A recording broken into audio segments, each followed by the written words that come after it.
আমরা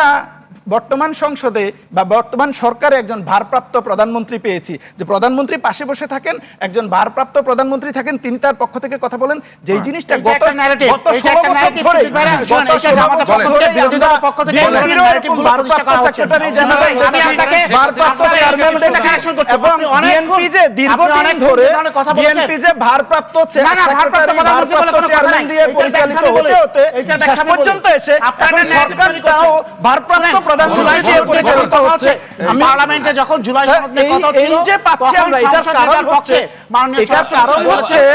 এই যে আমরা জুলাই সনদ ঐক্যমত কমিশনকে তিনি রিপ্রেজেন্ট এটার কারণ হচ্ছে যে আসলে আমরা